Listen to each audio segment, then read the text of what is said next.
welcome to the Raw Review. We are the Dadley Boyz of WhatCulture. I'm Adam Wilborn, joined by Michael Hamflett and Michael Sidgwick, here to review everything that happened on last night's episode of Raw. But before we get into it, if you're a fan of this sort of thing, make sure you subscribe to WhatCulture Wrestling on Apple Podcasts, Spotify, Amazon Music, and YouTube, where we do daily wrestling podcasts where we not only review Raw, but also SmackDown, the show formerly known as NXT 2.0.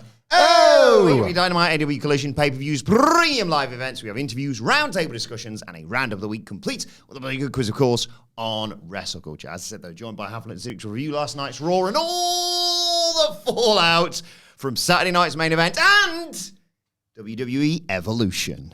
Mixed bag, but I guess the constant glut of shows means that they have no choice but to get stuff going for SummerSlam. You've got a two-night stadium show to build to, and you've got, well, now 2 Raws. I couldn't believe that when I looked at the calendar before last night's. That was one of the 3 Raws they have left to build the Raw side of SummerSlam. Same with SmackDown. That can only help. That can only help. Because this wasn't like anything mega special, I didn't think. However, there is like no time to waste. And you got a lot of that energy, at least, with like the last match and the big sort of reveal at the end. And that'll probably help because the storytelling isn't really up to par, but as this show kind of proved, they can just show you the big matches they've got on at this point. There's nothing to do to get in the way of those. There was one thing on the show that I thought was really, really strong. One thing. Elsewhere, I think SummerSlam's got a better chance of not causing me psychic damage with the World Heavyweight title match. That surely is a bit of me, the one that, spoilers, retention, if you haven't watched it. There's a match that they've built that has got this inherent appeal that will surely bring out the best of a wrestler who I think has been in shocking form this year. It's a biggie as well. And it's a biggie. I can kind of see the result coming from a mile away, but I think they'll get me on the night.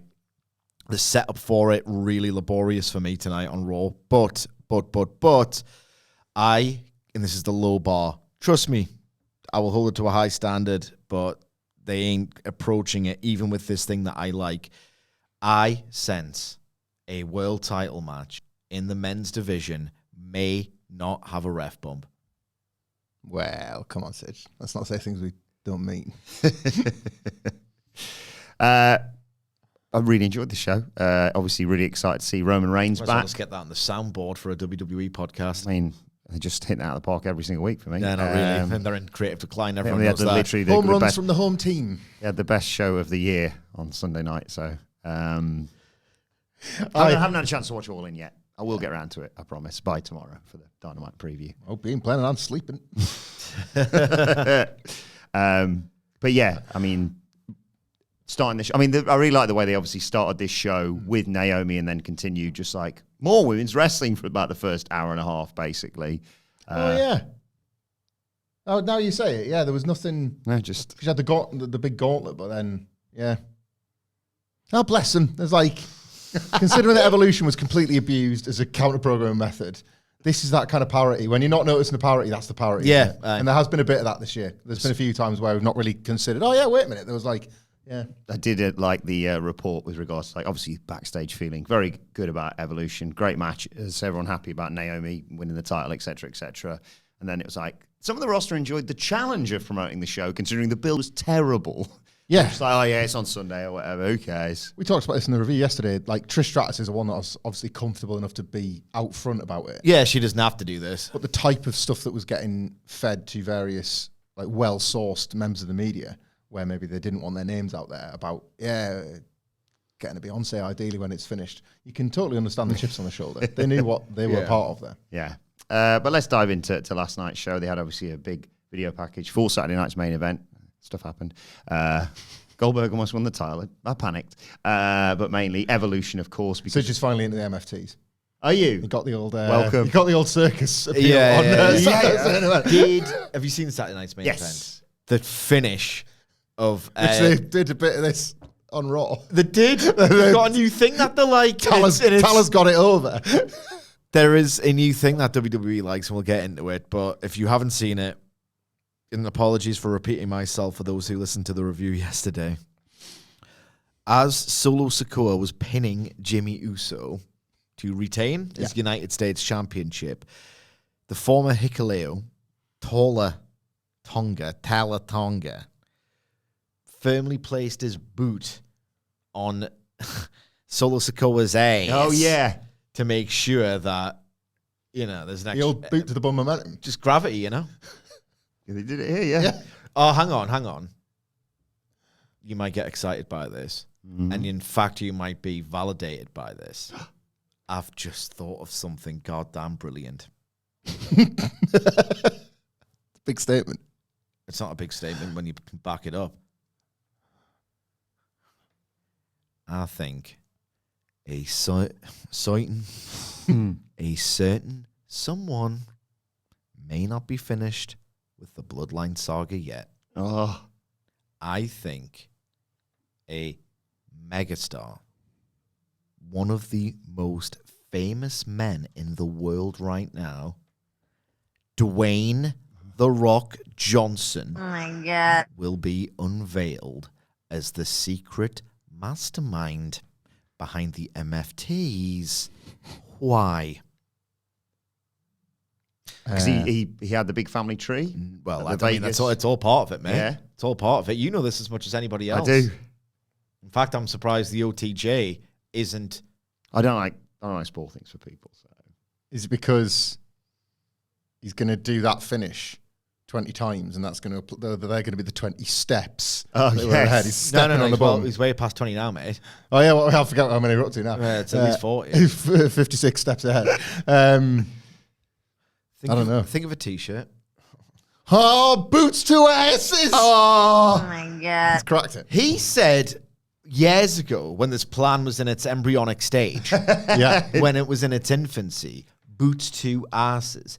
And you think he's 20 steps ahead. He's only saying that to conceal the fact that he's 200 steps ahead. 20 t-shirts ahead. Very smart. Super smart. So Talatonga putting his boot to Solo Sikoa's ass was in fact a deft foreshadowing of the fact that he is the secret mastermind behind the MFTs. You're just annoyed when you don't catch stuff, aren't you? It's one of the moments where it's like, you got that one. Yeah. You're meant to be the Dr. Fed guy. You're meant to be the OTJ. You're meant to be our chief bloodline correspondent. Can you Right remember spot. why the boots to asses? Great spot. Why? I love how neither the insight nor the spot were great. Remember when the boots to asses t-shirt was there? Can you remember who he was foo-heading with? Cena. CM Punk. CM Punk needs, Oh, needs yeah. two faces, and who's CM Punk just found himself like having a big face off with on this row. It's all coming together at the same time. Certainly is. SummerSlam. Boots to asses. CM Punk and Roman Reigns versus Dwayne the Ron Johnson. CM Punk Oh, and no, Roman Johnson. Reigns versus Dwayne the Rock Johnson and Tala Tonga. How did we not see it? You have heard it here first, gang. So after the recap of Evolution, understandably, we get the new Women's World Champion out there. Didn't see that one coming. Naomi comes out with her belts. The crowd obviously loving this, chanting, "You deserve it." And Naomi's like, no. You don't get to chant that now. You weren't feeling the glow before, but now you're feeling me now. Everyone thought I was going to cash in on Tiffany Stratton. But I warned everyone, no one knows my next move, and that's why I stand here as champion. She says she's done with the foolishness that's gone on over on SmackDown. Bianca, I want you to take a good, cold, hard look at this. I didn't betray you. I outgrew you. Jay didn't want me to you and Jay didn't want me to succeed. You want to be as a friend, as a partner, as a third wheel, as a flunky, as long as it was convenient for you, as long as you had the upper hand. Well, who's got the upper hand now, bitches? You might have got the win at Evolution, Jay Cargill, but I'm the one who made history. I may be new around here on Raw again, but to all you raggedy heifers back there, I strongly advise you proceed with caution. She's interrupted before continuing by Rhea Ripley. Comes out and she says, I'm not cautious, I'm relentless, and I'm pierced. I had 2 goals at Evolution to finally beat Io Sky and regain that title. And because of you, there's still stuff I need to do. You just made the list. Okay. That's the list of Rhea. The list Known of about this Rhea. for years. Io comes out. Since she first joined the Judgment List. Yes. Also gets Why are you a great questioning? reaction. You just made the least. there anything? Oh, God, is this the first tease of him coming back? No. Oh. God, No. I mean, he might come back, but I don't think they're going to foreshadow it via Rhea Ripley. No, but do you not remember? Like, oh my effing God, is that a CM Punk reference? And it'd be like Nakamura doing the go to sleep. You remember that? Oh, yeah. Like, so it's supposed to feel random when it happens, No, isn't you're it? forgetting because Chris Jericho, in fact, is professional wrestling's David Bowie. So he would never go back to an original gimmick. Good point. He loves reinventing himself, doesn't he? Chris Boots to asses Jericho. Yeah. The list, but it's Australian. Anything? Crown Jewels in Perth. We're asking all the right questions today, aren't we? We are all the correct God. questions that everyone wants to know. So yeah, EO comes out, gets a great reaction, says, Rhea, with respect, get in line. I'm taking my title back. Naomi says, I don't know what you just said to EO Sky, and everyone laughs. She says, but you're both entitled. Get to the back of the line, and they argue. Postman Pierce comes out and says, welcome to Raw, Naomi. Congratulations, you do deserve to be champion, but I understand why Rhea and EO are pissed. Shut up, ladies. That's what he said. I need a drink. It says Rio and EO's match was magic, but he wants to blow the proverbial roof off MetLife Stadium for SummerSlam, so he books a triple threat for the title, and everyone seems very happy with this. As I say, like there was a lot of get to the point with SummerSlam on the horizon, so this was ideal. I want to isolate Naomi for some praise here because this was her being given the Welcome to Naomi Night Raw. Mm-hmm. Right, everybody Monday gets Naomi Raw. Everybody gets it, and she is so this character. I understand may not be for everybody because it's very wacky. She forced through the proceed with caution stuff, forced it through, but it has gotten over. You're seeing people dressing up. Yeah, I was as gonna her say, with all wearing the- outfits. Yeah, like all those proceed with caution T-shirts. I was walking through Gateshead Interchange on the way to the office, and all the kids at school on the way to the buses have got proceed. Nightmare when with- all those pain punters You've got engage with the loads product in the with building. proceed with caution T-shirts. Yeah, the people that actually go to the shows want to sort of invest in the character. But as we discussed, Sid makes a great point. She's so over that we've said this on SmackDown for a while now. It's this is going to get a babyface turn in no time. She is not doing that, as Sid would say, recite in front of the mirror stuff. She's invested in this. As cartoonish as this is, Sid doesn't agree. You can be invested. No, as and still cartoonish suck. As cartoonish as this is, I don't feel like she's performing it. I think she's having a lot of fun with it. Yeah, I think she doesn't feel like she's needing to rehearse any of this. It is really, really over the top and browed. And yeah, I think she kind of likes that. And I buy it as a result. I can hear her saying raggedy heifers to people, And I like the little detail about, I am sick of all that SmackDown rubbish, having just had a race kicked by Jade Cargill so profoundly at Evolution. It's good, I didn't like it anyway. I think that's quite I wanted to take a super jaded through the table. Thank you very much. Cute character touch. And it feels like they're getting back to, so I think Jade Cargill wins at SummerSlam.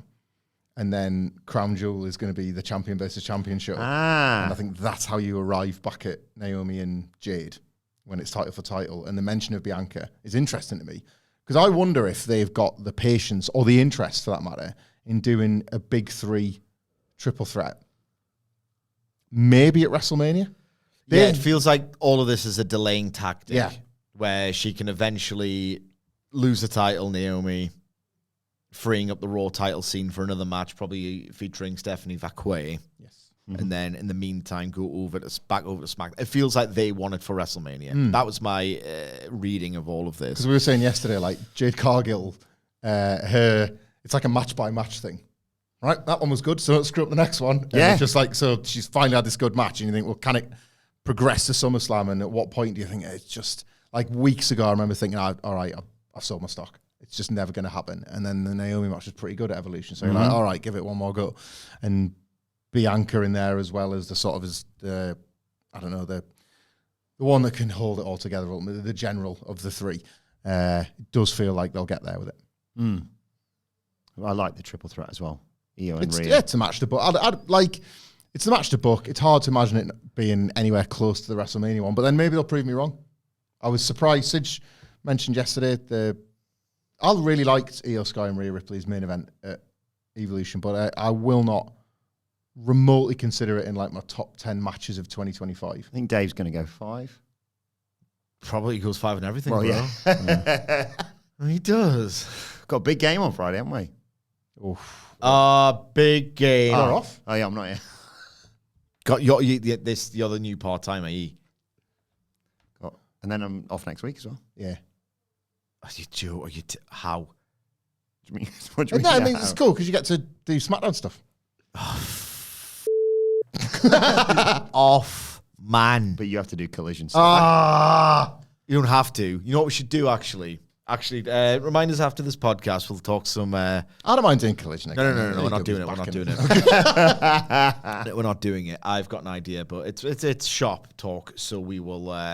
We'll touch base after the... Stick a pin in it. We'll put a pin in it. We'll talk shop after the after the podcast. We should post all in Q&A for Daddy Discourse on Friday in the place of a collision preview. Definitely. There'll be lots of interest in AEW. Potentially, yeah. Yeah. As I said, we'll do it after we press stop. Save time, just do it now. Means that Wilbot has to whiz through some of the Raw bits, doesn't it? And I wasn't so high in this one. So I was surprised you weren't so high on this Raw. Yeah, I thought this would be a bit of you, this. I thought you'd be absolutely jacking it. it's just Pounding the old pudding. Pounding the old pudding. It was all right. It was all right. Yeah, the last match was too long, too boring and long. We go to the... You don't want to get my thoughts on the opening segment? Oh, I didn't think you were going to have any, to be perfectly No, I've got some. Okay. And I'm, that's my job. Sorry. So ask me. What your thoughts on the opening segment? Rubbish. 2 reasons why. There we go. People want to hear it. That's that ticked off. I've got that. Go on. I could just go downstairs. Anyway. Adam Pearce. Genuinely, this is an observation. Adam Pearce, just every single week, going, bloody hell, will these women shut up? It's bad. It's always been bad. 24 hours removed from Evolution, it's bad. And the funny, the morbidly funny / really not good thing about this is that they've got no idea. They don't think Adam Pearce is this sort of like, and yes, you'll do it with Dominic Mysterio in the interest of the fairness. eye-rolling guy. The eye-rolling guy. And that's still all the GMs have gone this way lately, and I don't like it at all. It's a holdover from the Vince era. Yeah. Well, that's not, Nah, he's done it a bit. He's done it a bit. Avery keeps a tight hand on her. Right, okay. She's got her own T-shirt now. Have you seen this? NXT Final Boss. I guess NXT. My birthday soon, just saying. Is you think Dwayne got final approval? Oh, with what, Final Boss, we thought it was cute because, put NXT on there. Yeah. Clearly the final boss is. Yeah. I know you'll do it for Dominic Mysterio, but the idea is you're a coward and a liar, and I'm on to you. And you are, in your mid-20s now, but in WWE land, that means you're a 14-year-old delinquent who is he's gone off the tracks and all the rest of it. He's off track. But with the women, it is very much, stop bloody talking, broads. You're just yakking. But he'd be here all night. What next? You're going to start eating some ice cream and complaining about your boyfriends? That's the tone. That is the tone. I agree. That's the tone. Yep. I didn't like that. Rhea Ripley, I think, is... I think should be a heel this time next year. There's something about the character, the entitlement that she feels. It's... wrestler name suffix Hogan. You see that all the time. And it's complete bobbins regurgitated by stans who have parasocial relationships with their favorite wrestlers, and they despise the ones that they perceive, even though they're not booking the product, to be holding their favorite wrestlers down. But there's something about Rhea's positioning, the way she goes on. I never knew how to use this correctly. Is this flanderizing? Is this an example of flanderizing? Yes, yeah, but she's just such a broad caricature of the character now. Yeah. It's lost its... you can't locate whatever the original reason for Rhea Ripley being Rhea Ripley is now. There was a Judgment Day version of her and the babyface turn version of that. Yeah. And it's all gotten a bit lost in them. She's just a little bit cringeworthy, I find. I agree. On the subject of which, the entire vibe I get from Naomi, I understand the appeal. And look, if a wrestler's over, doesn't really matter that. I think she's not very good in the ring at all in a straight singles context. The vibe I get from Naomi is it's the new cackle that I simply cannot sanction. There was some early promos where I thought, this is soap opera, but it's quite good, or it's effective. Oh my God. the vibe I get from Naomi is when someone gets one pop for a joke, and then no, I don't know why I'm personally looking at attacked. you. No, because you're actually funny, you're actually talented. It's when somebody else, genuinely not you, gets a pop and a laugh, and then decides to just go on and on and on, and just try so hard to just hammer home that I'm the most popular person. I'm the funniest. She is trying way too hard for me, this Naomi character. Like, I just get this try hard vibe from it. I'm not a fan. It will also end in a babyface turn. There's too much. She's got too much tenure. People are into it. I'm not. I just think she's trying way too hard. We go backstage to the clubhouse. Finn Balor looks amazing. He's wearing everyone's belts. He's been shining them up. That's the reason why, guys. He didn't just want to wear, Dominic Mysterio's title, for example. He was just holding it for him after he'd been very kindly shining it for him, along with the women's tag team titles, of course. Got them all. His belt Dom's stressed. He's got AJ Styles stalking him, of course. And Finn reminds him, hey, as long as you got that doctor's note, you are untouchable. You're all good. Finn puts over Roxanne and Raquel for getting the job done at Evolution. And Raquel has to admit, Roxy kind of held her own. But let's keep that same energy up. Now, Finn has some concerns about the Kabuki Warriors, who they are set to face tonight. But he's got a great idea. Dom, why don't you go out with, mainly Roxanne Perez, but also, Raquel or whatever, be in their corner for the Kabuki Warriors. And Roxanne's like, that's a great idea. And Dom's like, I'm not sure about that. What would Liv think? Finn's like, hey, Liv loves those tag titles. We should do everything we can to try and keep them here, eh? Let's do this for Liv. And they all leave. And there's a little glance at not as big a shrine as last week, is it, to Liv? I think it's going to be one of those things that's going to be like, where's let me put the cardboard box. I'll put it in front of the shrine, sorry. That was my favourite bit of this, was already he's reducing the shrine here. He's like, I can't really be asked to bring it to the clubhouse this week. It takes me back to when R-Truth first got them the CRT TV. It's like, I need to dress it up a little bit. Clubhouse is looking a bit dank. I like it's going to increasingly, Liv Morgan's going to be, like, her picture's literally going to be pushed to the back. And there's going to be There'll be stuff hanging off it, dust. Like, what if Finn Balor, for example, got like pictures made of him and JD as the tag team champions, and then like a massive one of Raquel and Roxanne Perez, and just put it over the top of the Liv Morgan one. I've got it. So they get like a plinth for all their belts. Yeah.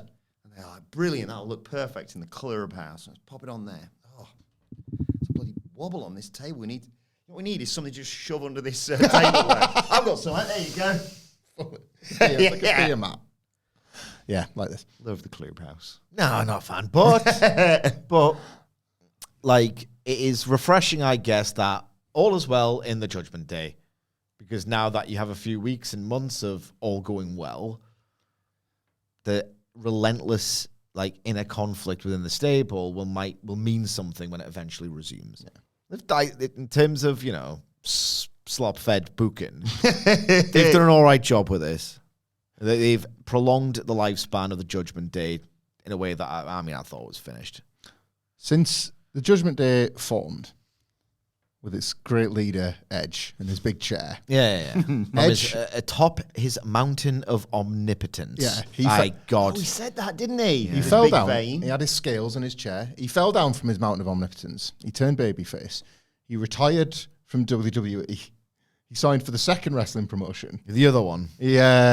He turned sort of like... The second of two. The second of two. He had a reunion with Christian that failed. He had a world title run, another injury, and will have reformed Edge and Christian in the time the Judgment Day have continued to exist. Fair play. He's been a busy boy. Love how everything damns Edge. Yeah, the continued success of the Judgment Day. The continued success of everything else. Edge leaves. Oh, the Judgment Day are actually good. Can you imagine thinking that when his dickheads were bathed in a purple light and he was giving Mally Black a run for his money and talking utter bobbins nonsense? Oh, hang on. The Judgment Day are good. Ed Coop goes to the dub. and he has a feud with John Moxley, and it's really drab crap. And Spike. Moxley's bump on Spike ruled, and I'll have no pushback on that. Then the second, like, all right, Cope, Moxley's beating once and for all. Hang on, the Death Riders getting good. In fact, are the Death Riders getting really goddamn great? And it's kind of worked to utter perfection. Realistically, that moment at All In doesn't happen if Cope doesn't go away and make everything better by comparison. At this rate, Cope is going to, I don't know, he could go to MLW, leave, and it becomes the number 2 promotion in the States. What's it called? I think there's a film about this where basically there's a guy who, if you date him, after you date him, the next person you meet is like love of your life. Yeah. I've never seen it. That's what basically he is to a promotion. Get Cope in, get rid of him, and then suddenly, better roses. Shock move for TNA. Please. Yeah. You've got a huge TV deal. It's Cope versus Matt Hardy on TNA. TNA is spent. 2002 formed. Basically, just sucking a barrel of thumbs. Yep. I get it, yeah. Yep. And now that tit is going to emerge. the old Cope tit. What was it? If you fell on a barrel of tits, you'd come out sucking his thumb. Yeah. It's a Cope tit, but he does have to leave TNA. So That's the thing, yeah. So yeah, bad yeah, news yeah. TNA, the nipple is a space. Yeah. Then when he's gone, That's what I'm all about. The action. Do I stop? No. It's total non-stop action. Oh, I found it. Good Luck Chuck is a 2007 romantic comedy. In the film, women find their one true love after having sex with a dentist named Chuck. This is an Adam Sandler vehicle. It's a Dane Cook vehicle. Oh, God. I've never seen it. I just remember hearing about it. It's got Jessica Alba in it, so, you know. So what? Yeah, all bad news. But yeah, so he's the... Good luck, Cope. Love you going to sit down with your wife on Netflix doing the what are we watching? Good luck, Chuck. Well, first of all, it rhymes. That's goated right there. I think we should watch it. I think we should watch this one. Good luck, Cope. Good Hope, Cope. Good Hope Cope. Yeah, he's the Good Hope Cope. Good Hope Cope, huh? Back to Men in Our Row. We're cracking so many cases. I know, on this I know. Raw review. Should we get aggregated, really? It's disappointing that we're not being aggregated. We get the tag match next. It was Raquel Rodriguez and Roxanne Perez against Asuka and Kairi Sane. We're attorneys at Raw cracking cases. What? We're attorneys Very at good. Raw. Like attorneys at law, but Raw. Right. Did like Kairi Sane's fight with her umbrella as well. That's funny. She kind of buy a Until win this right now. match, you can't do anything right. Yeah. This is actually good. Yeah. Yeah. Takes to a break. We get like a double arm bar by the Kabuki Warriors. But Raquel powers up Kairi, slams her into Asuka, and then slams her down to the mat. Takes to a break. When we come back, the heels are in control, but Asuka gets the hot tag. Shoulder tackle, spinning heel kick, super kick to Raquel, pop-up knee strike. Shining Wizard gets 2. She hits Perez with a big forearm. And Kairi Sane hits the insane elbow. But Dominic Mysterio jumps up on the apron. He's fine, apparently. Raquel pulls Kairi out of the ring. Send her into the barricade.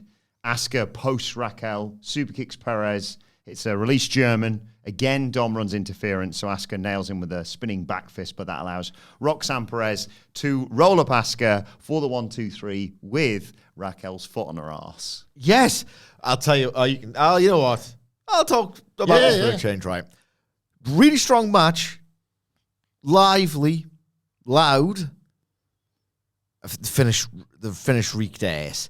Like, it's one thing. It's so absurd. And, like, even if you, like, put all your weight on those arse cheeks, right, and really grind that bloody sole of your boot on that arse, and, like, the other person, like, the person getting pinned is underneath going, I can't move because, all the weight of a boot is on an ass.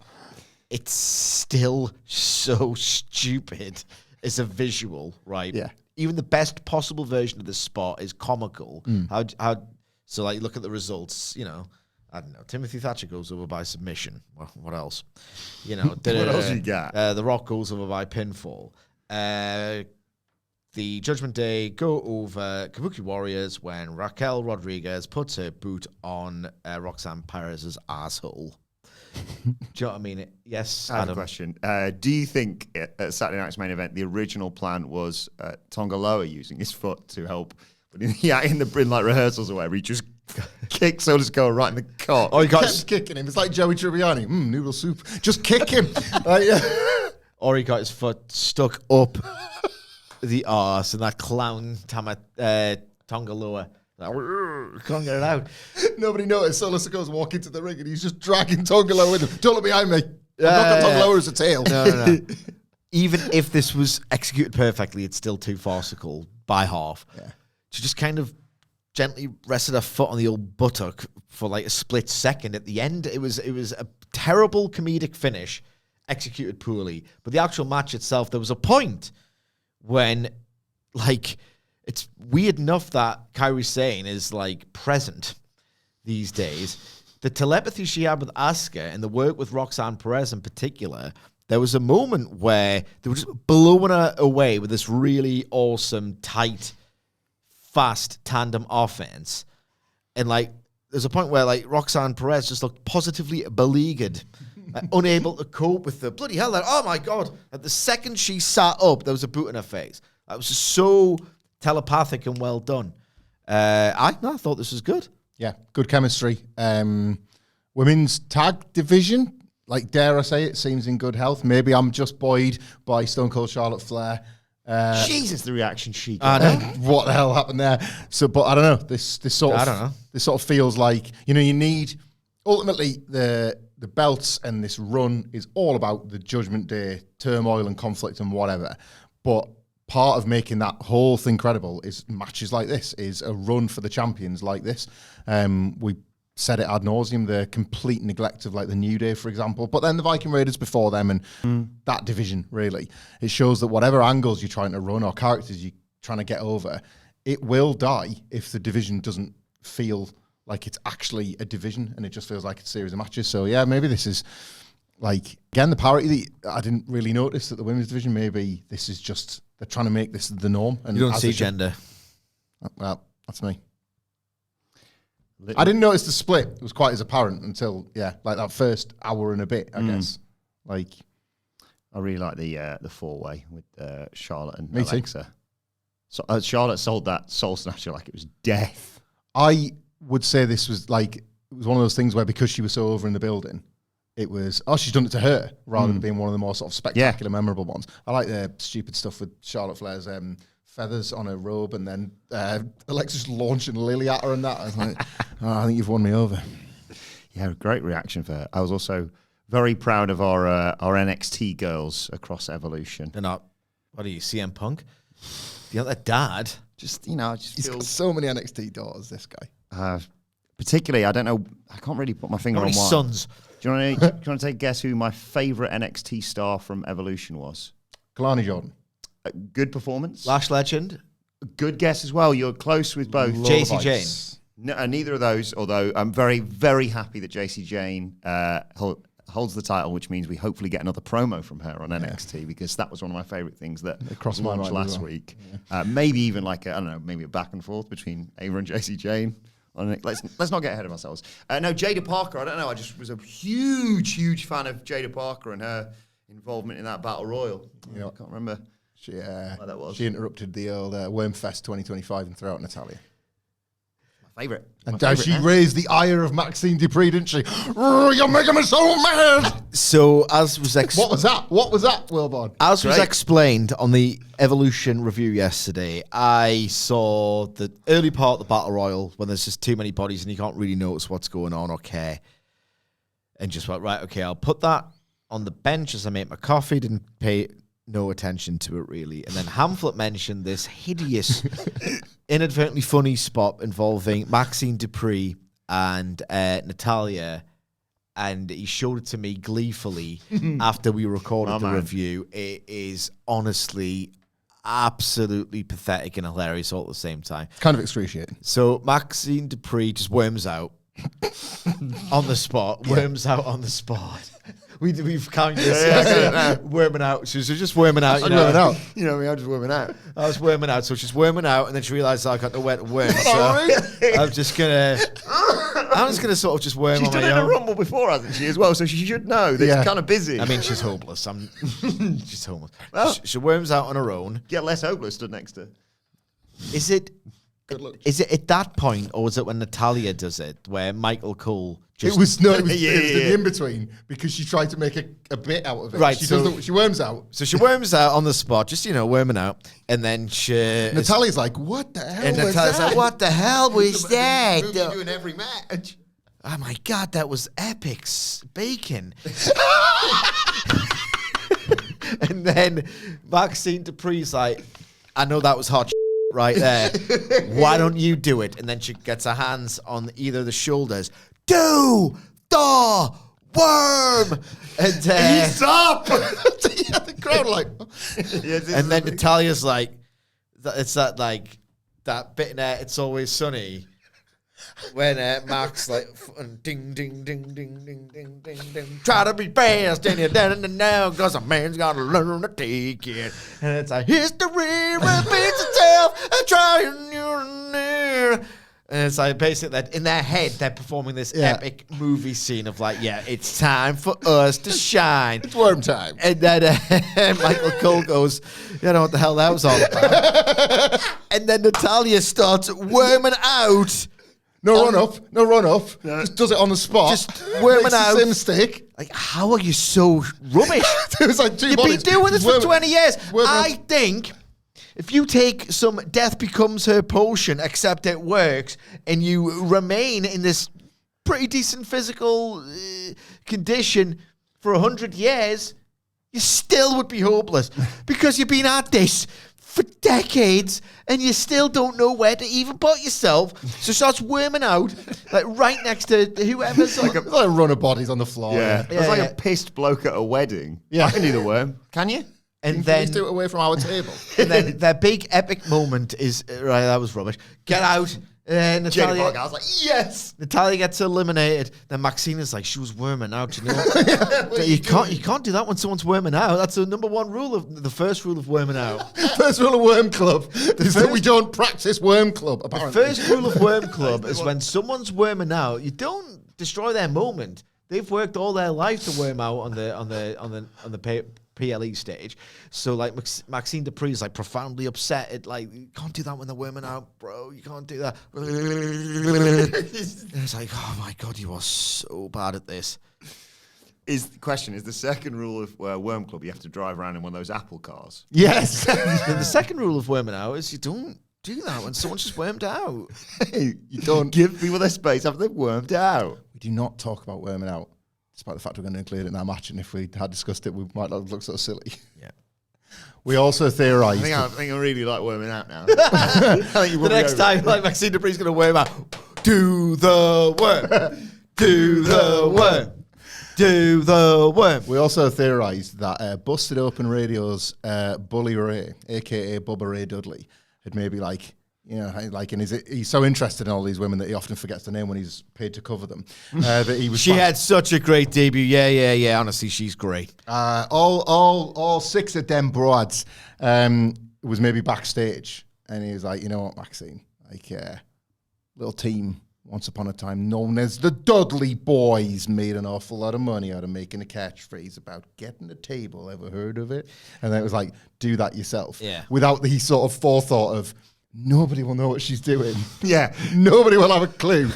Do the worm and you will get over. Over.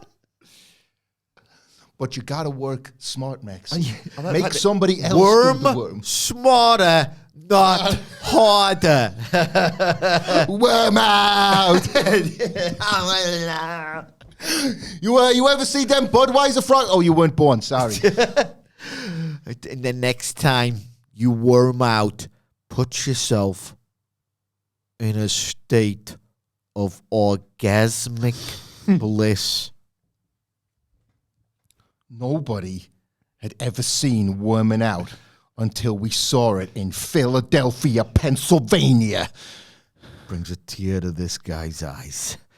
Thank you, worm. May I have another? Tommy hadn't seen it. The worm right now. Sir, there was grunge, and there was worming out, and there was ECW. And if Eric Bischoff says that the first worming out took place on Nitro, sir, that man is a liar. Speaking of Paul Heyman, he's backstage with... When's AEW going to the Worm Arena? It's not soon, isn't it? It's not. They're doing the Chicago residency this week, but after that, they're going to the old 2300 Worm. It's on Worm Boulevard. That's good stuff. Paul Heyman's backstage alongside Bram Breakker, chatting to Jackie Redmond. He doesn't have an update on Seth Rollins, but Seth's got until June of next year to cash in Money in the Bank, so stop talking about it. The basically. worst thing, honestly, about, DCW days is, they cut that worm in two, and then there was WCW ripping us off, and then WWF ripping us off. You cut that worm in two, and then there was two worms. Stole all our ideas. Don't get the Monday Night Worms with that ECW.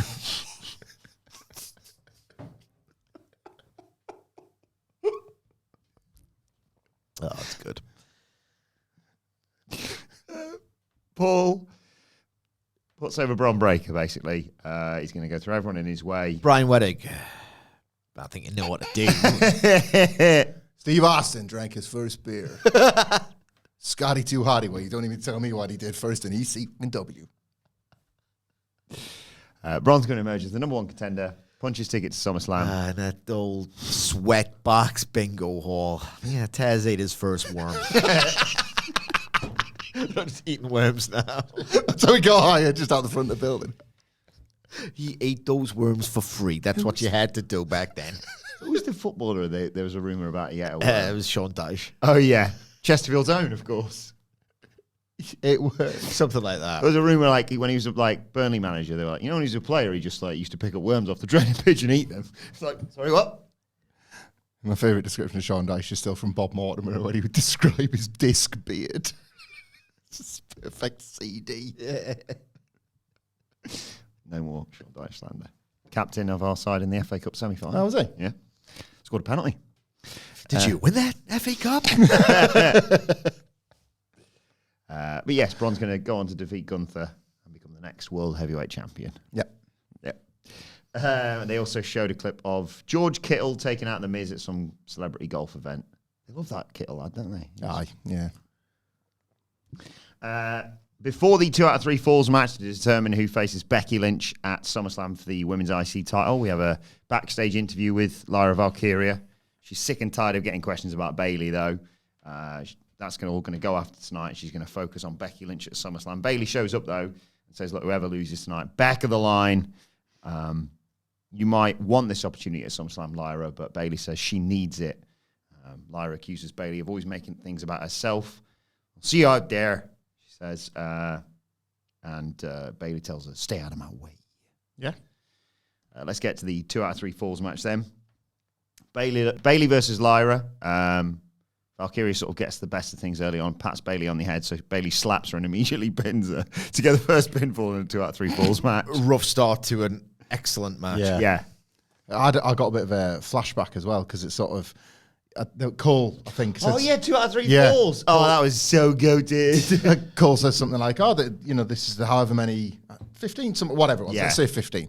50th 2 out of 3 falls match in the history of Raw. And I was like, well, the 49 were in 2019 over a 3-month period. But that immediate quick fall, every now and then the 2 out of 3 falls can be really exciting. But all I had was a flashback to, oh no, now Raw's going to roll on and we're going to get the second half of the match. We can't go to an ad break without a pinfall. Have you lost your mind, Vince? Yes. Indubitably. Can you hold my egg? You have to. You have to. Sorry. Egg. Rock coming for the big smoke? No. Don't worry, though. We got a plan. You'll stand there and you pop your f***ing tits off of that egg. Do you think there was ever a week where a singles match turned into a tag, turned into a six-man across commercial breaks? probably. Like they would have. Remember they just kept doing that as well, overlapping the matches. If it was worth, It was the worst. if it was remotely worth covering a single year in depth that everyone's forgotten about, because that's not worth doing really. 2019. There's got to be some like gold that you've just forgotten. Well, you shouldn't forget, but the quantity of the nonsense was so Yeah. huge that with it, we used to say this, didn't we? There was that period where once a year there was a segment so bad it was like, oh, I remember the all-time worst segment of 2016. Yeah. And it would have Bailey, been like This Is Your Life or Bailey, whatever. the old day was another one, Yeah. the new day. It was weekly multiple times. He had hit. It was like, well, here's this week's 3. Like It was 2019 must have been Uzi Hot, right? Yeah. Uzi Hot was 2019. Shelton Benjamin. Roman and Gary the Goat Garbett, where he really showed them in defeat. That was an all timer. That A show long janitor plot. I remember the top level storyline on SmackDown was Eric Rowan didn't attack Roman Reigns. His doppelganger just happened to be there, idiot. And it was the truth. It was the payoff. It was him. Like Brian and Roman just became fast friends. was that before or after Spidergate? That was before because late 2019 was the introduction of the spider, but they had so many different ways in which it scared and attacked people. That were like, well, what can it actually be? And then Roman was like, spider. And then, well, how do we get out of this? We've got Drew McIntyre, the top babyface, that wants to smash it to death with a hammer, if that's anything. Is that going to look realistic? We've got millions of pounds. It will look realistic. Don't you worry. It's like the biggest spider anyone's ever seen. Like, let's National Geographic need to get on the case because this is a unit of a spider. Sorry, what were you going to say? I cut you off. I can't remember. Oh, I'm sorry, bro. I don't know. I remember Uzi Hot was...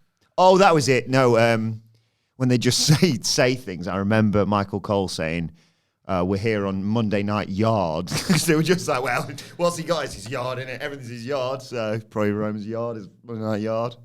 That was the same episode because I remember that was the one I had a breakdown over where it was like, what are you doing? What are you doing? And they were just like, that was 2019, obviously. We've not forgotten this, but wildcard rule. 4 people allowed on this show from the other show. Wildcard rule. Yeah, anyone could show up. Wildcard rule, but only 4, obviously. 6 people show up on the first show. What are you doing? One is my son, so that doesn't count. And he's brought Elias, so he's his mate. So Remember, was it early 2019 or was it the 2018? 2 for the price of 1. They like finally relented.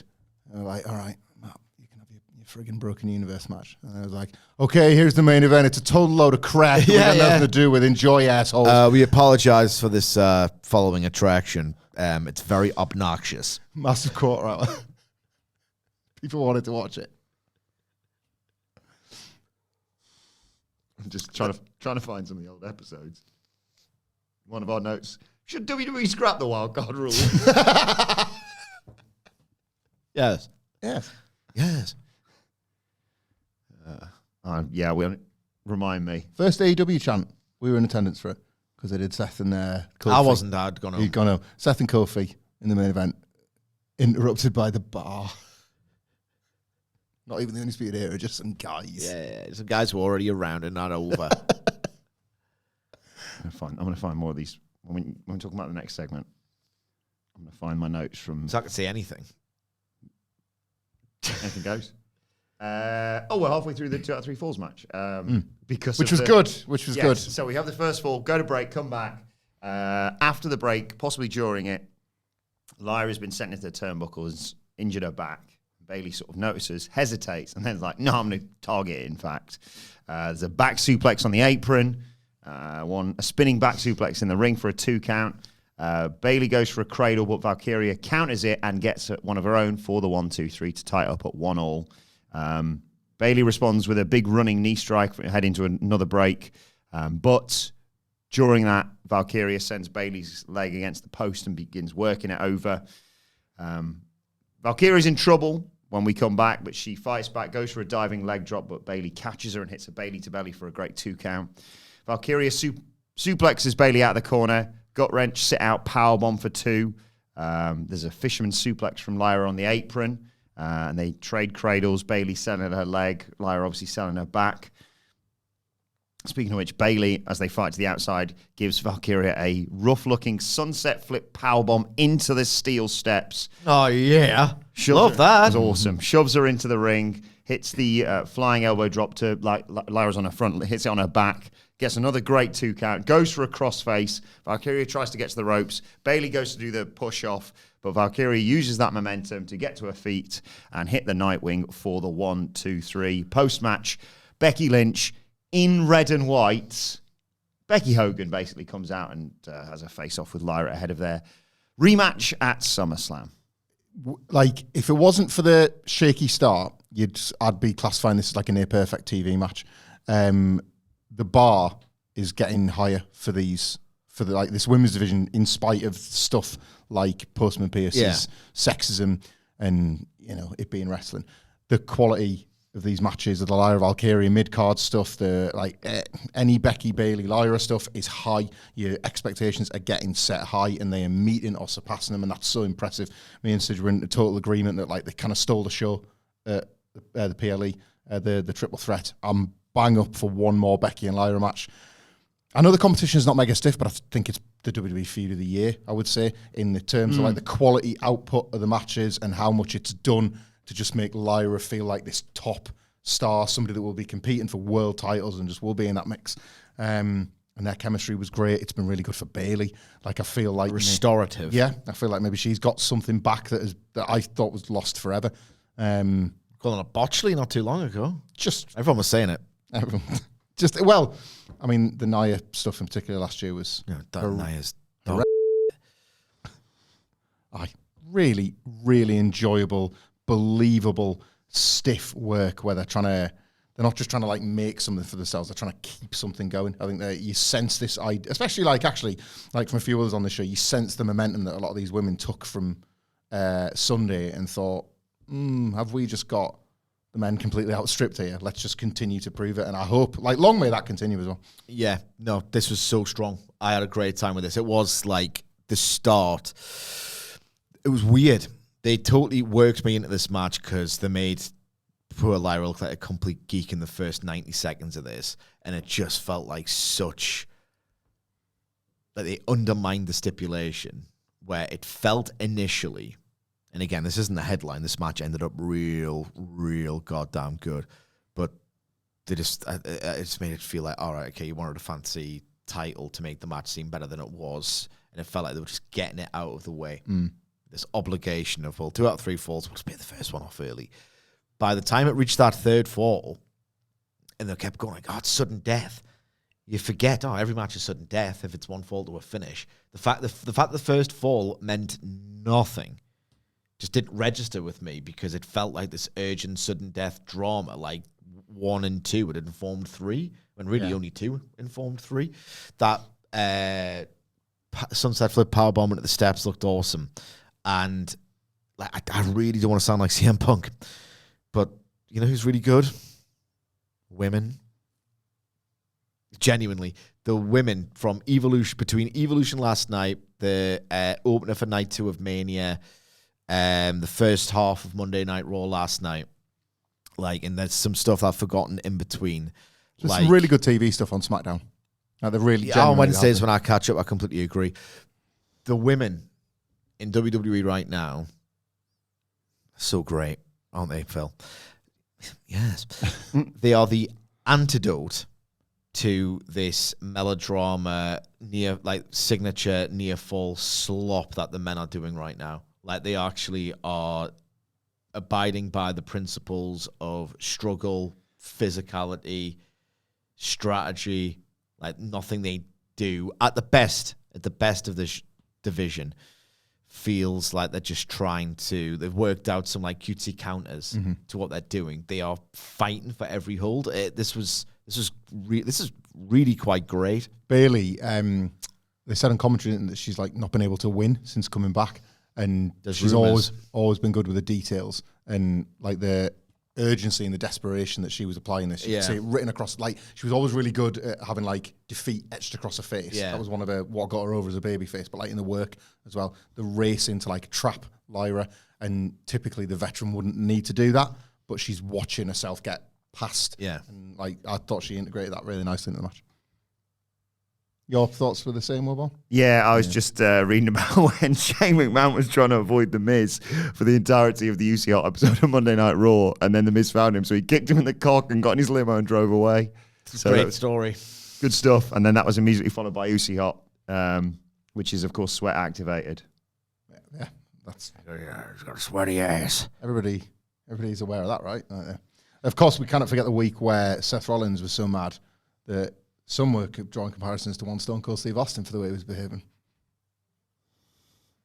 He's a real Godzilla-looking bastard, if you ask me. I'm kind of like the stand-up. Like, thanks for your help, Eric. Mr. McMahon's in the back talking kind of like the Rock and Austin all rolled in a one. Mr. This week. Mr. McMahon's in the back talking on the phone about what a genius he is before reiterating that there will be 3 wildcard superstars on the shows per week or he'll suspend someone. Elias doesn't count because he was with Shane. Lars Sullivan walks in, so McMahon goes, all right, 4. Because he killed Noah Jose on this show and his conga line. They booked Lars Sullivan in, like, he was a monster heel, and they booked him in handicap matches against multiple baby faces in which he would often, like, lose by DQ. I remember vividly, you know, when some things just stick in your head and never go nowhere. Dave Meltzer described it. I think it was was it a Saudi show you wrestled? Lucha House Party. Yes. Dave Meltzer said of Vince McMahon, we're talking about a guy who has forgotten how to ride a bike. Was that the example? That I remember that. Yeah. When he said that, yeah. We are backstage with Stephanie Vaquer. Jackie Redmond asks her how she's feeling, obviously, after Evolution. And Stephanie says she came to WWE to capture gold, and at Clash in Paris, La Primera will become the women's world champion. Jackie goes to ask her about the triple threat match at SummerSlam, but she is interrupted by Chelsea Green and the Secret Service. Chelsea says she should be the one representing WWE in Paris. Who would you rather, she says, La Primavera, which I believe in Spanish means loser, or La Chelsea Green, which in Canadian means winner? Rotten Patter, it's a good job she's talented. Yeah, she was elevating bad material there, wasn't she? That was good stuff.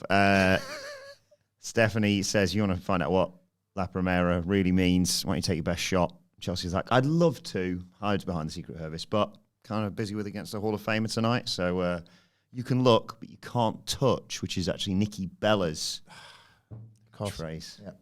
Clever. And then business really picked up because we get to see Karrion Kross. Karrion Kross, little vignette. Good people of the world, your favourite bad guys are now here to save the day. And where's Sami Zayn? He's not here. He's hurt. Scarlett, do you believe that? He's a liar, says Scarlett. I think so too. All this big talk a few weeks ago about who's a coward, who shows up every single week, falls flat on their face, gets up and tries again. And here we are. Sami Zayn is nowhere to be found. Sami Zayn is hurt. My ass! I'm going to tell you what I actually think. I think I gave him an ultimatum last week that he didn't like. And now he's folded. Sami, please stay home. Don't come back to work until you're ready to tell the world and say the words that Kross told the truth. Fine promo. Moves this story on a bit. It was. What do you mean moves it on a bit? Well, you know. Yeah, I mean, it's teasing out the Sami Zayn return. They've been doing this all year long. He's been doing this for 5 years, if anything. But Sami Zayn specifically, this has literally been going on all year, yielding one mediocre effort. Yeah. That because Karrion Kross did literally the first thing you learn at wrestling school, became this memorable, impressive outing. I want to push back, but I can't. Why do you want to push back? Just be honest in your coverage. Well, and that's why, because a little bit like wants to push back. Like a little bit wants to think, yeah, but like Sami Zayn is involved in this, so that ergo it should be all right, but I don't feel it, so I can't. Deep down, all you ever want to do is stand up for WWE. Why don't you write your local newspaper and tell them that you're getting those stories wrong? Why don't you contact a relative that you've not been, keeping up with, and just say, "I see what's going on Raw and SmackDown." That's what they told you to do. I don't want to stand up for WWE. I want to wear them out. Message for family members on Facebook. I remember that. And talk about how the Fed is goated. It was like the 10 rules of standing up for WWE or whatever it was. Very quick game. Yeah. Yeah, okay. Vince McMahon, obviously big fan of Sami Zayn throughout his many years on the main roster. What was he doing on the Uzi Hot episode of Monday Night Raw? Electric chair. Electric chair. No, it was around that time. Calling the fans stupid idiot liars. Probably. That's not what I was looking for, though. If you said, do you want the answer, or do you want to take one more guess? I've got another game for this as well. Ooh. After this, I mean. If you said getting chased out of the arena by Braun Strowman and put in a dumpster, you'd be correct. Yeah. And then the dumpster obviously gets put in the trash. Yeah. Taken out the trash. Out the trash. Did they have a dumpster match in the end? Braun had a Who dumpster match. cares? Remember when... Lacey Evans is coming out in a minute, so... Oh, God. We got to press the button in full once, and then thereafter, just do the little Sorry, snippets. yes. So for this game... It's time to play the game! Time to play the game! Ha ha ha ha! Can, between you two, tell me the 10 commandments of standing up for WWE? Like, genuinely, talk about WWE positively on your social media. Okay, wait there. So it says there's a couple. Tout about I was going it. to say tweet or tout it out or something, yeah. I'll give you that because there's two. There's upload video testimonials to YouTube Jesus. and Facebook voicing your support, and friend WWE on Facebook and make I'm standing up for WWE your Facebook status. It was a big rush on socials. Was there a, McMahon component. I presume this that includes sort of write to your local congressman about, I don't know, WWE coming to your Write town. to your local TV affiliate about how you can get more WWE on screens. No. If you hear somebody saying something bad about WWE, say, shut up. Close. There's email your... write a letter to the editor of your newspaper. Yeah. Saying WWE's goated, so why are you covering all the, News and sport. all the political corruption in international geopolitics? I've got a front page for you. Read a story that is unfair to WWE? Email a reporter. So that's much of a muchness. But you got Maybe like more. make signs to put in your window. So Oh, people good walk one, past your yes. house. So close. Good night, Ray. Create I stand up for WWE signs or T-shirts for live events. Yeah, okay. So they're not... Mine was better, arguably, because then if you had it at your house as well, like on your front lawn. I was going to say, they're not plugging the official Stand Up for WWE t-shirt that you can buy to wear to public events. Well, I'll just go through because Yeah. they're so similar, all of them. 1, forward stand up for WWE videos to your friends. I do that message on Slack most He days. does. Yeah, He yeah. does. It was a Money Inc. one this morning. He knows I'm not that interested. Yeah, I but send them anyway. Sometimes it's screenshots, sometimes it's videos. I don't even need a reply. I just be like, here's what I'm doing. You do it too. And usually, and he's doing that. I'm doing my work. 2, upload video testimonials to YouTube and Facebook voicing your support. 3, email your friends and family stating why you are a WWE fan. All right, Uncle Mick. I mean, we've probably exchanged, other than pleasantries, 3 conversations. 3 conversations in 39 years. John Morrison's good, isn't he? Imagine that. He's really athletic. That's one of those calls you get. They're like, oh, look at that. Cousin Michael's giving me a ring. At least he remembered it was my birthday. Hello, yeah, no. What? No, don't talk about that. Have you seen... Have you seen Dolph Ziggler versus Kofi Kingston? I think those are the 2 new future main eventers of WrestleMania. It says friends and family, so they just want you to go to recipients. All. Yeah. Like, just cover it off. Everybody in your phone. 4, friend WWE on Facebook. 5, make I'm standing up for WWE your Facebook status. 6, write a letter to the editor of your newspaper. 7, share your favorite WWE stories on Twitter and Facebook. There's something really funny. What about- year is this, by the way? 2010, 2009, because was it's it? Yeah. the Linda Senate campaign. Isn't it? There's something so funny about, like, obviously social media has become a thing now, so it's like, tweet or Facebook or whatever. But then, like, old man Vince and the rest of his old ancient cronies are like, Send a letter to, like, wire a telegram to the World Service to say WWE in Morse code. Number 8, read a story that is unfair to WWE. Email the reporter. Smart. Good. 9, create I stand up for WWE signs or t-shirts for live events. 10, check back regularly for updates. I like that last one. Oh, God, have I been standing up for WWE enough? I better see if there's more. Yeah. More I can do. Pulling down the refresh. Alienated my family from whom I'm now estranged with my fanatical support One of people's rooms of Wade Barrett. Like election offices, but just with the I stand up for WWE, like Rose Darren Young. And of David Otunga, of course.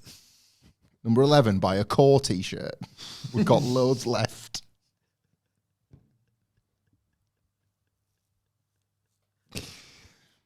Number 12, when you catch your friend eating an apple, ask if they spit or swallow. And have they heard of Carlito?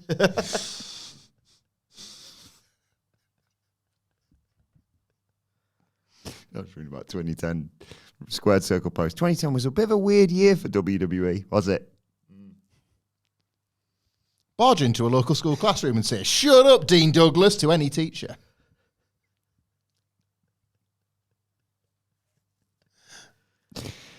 Then it was time on Raw for Nikki Bella. Number 14, during sexual intercourse.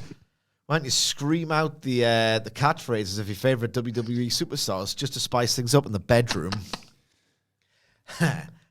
I'm the Miz, and I'm awesome. Yeah, just come. Get down on your knees. Nikki Bella. And suck it. I've got 2 words for you, suck it. 2 words for you, suck it. I am actually telling you to get down there and suck it. Between the hours of 9 and 10, 10. we'll only do missionary over and over again for 20 years. Once I catchphrases at 20. Boom!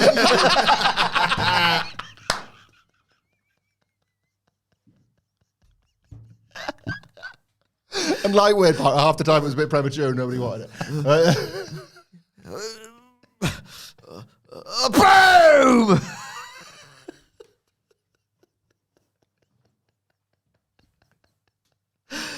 What was that, honey? Well, Oh, God. I think you need to learn a little bit something, honey bun, about WWE. Let's watch it downstairs, huh? Email all your friends and family You said you saying, didn't want me to be prematurely ejaculate. Well, I'm afraid I've got some bad news.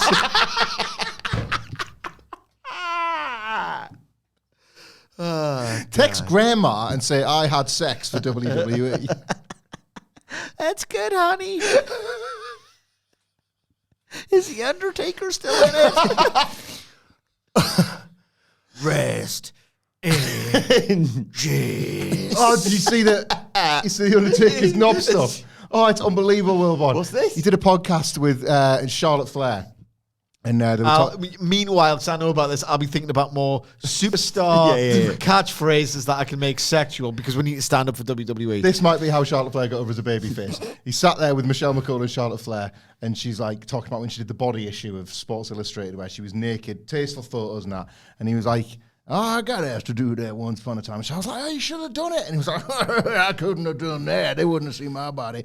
And then Charlotte was like, "Oh, they could put a little coffin in front of the and he was like, "It would be a big coffin." He just jumped to cry. It would be a huge coffin. It would be Yoko's coffin, yeah? Jesus, bro. The work. What came after? Say your prayers, take your vitamins. Why can't I remember this? Say your prayers, eat your vitamins, believe in yourself, and what are the other ones? There was probably another one at one point. Is that like a rule of 3? I know that added loads more. 1990? Yeah, there was 4 by 19. Say your prayers, take your vitamins, suck my cock, eat my ass. Not the Hulkamaniacs. I'm talking about your sexual partner who was of legal age and not a minor. Stand up for WWE. Stand up for WWE.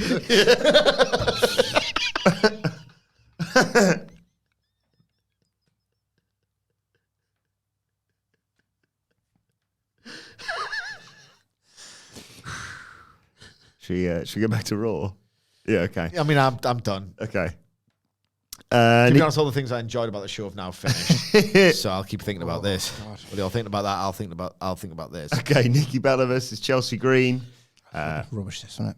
Bella's dominating early. Chelsea Green runs away, hides behind Secret Herbis. But when they get back in the ring, Chelsea kicks the leg out of her leg, hits a backstabber, takes over. But Nikki comes back with clotheslines and a springboard kick. Green hits a neck breaker, goes to the unprettier, but Nikki hit a Bella buster. Piping him distracts the referee. Alba Fire tries to attack Nikki, but she gets posted.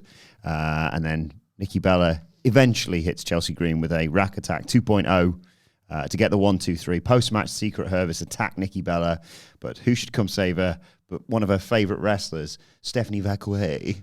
Right. The work wasn't a disaster, but it was, but it was a victim of what was bad booking, bad matchmaking, and bad planning of this episode. Isn't Chelsea Green on SmackDown? Chelsea Green is a SmackDown wrestler.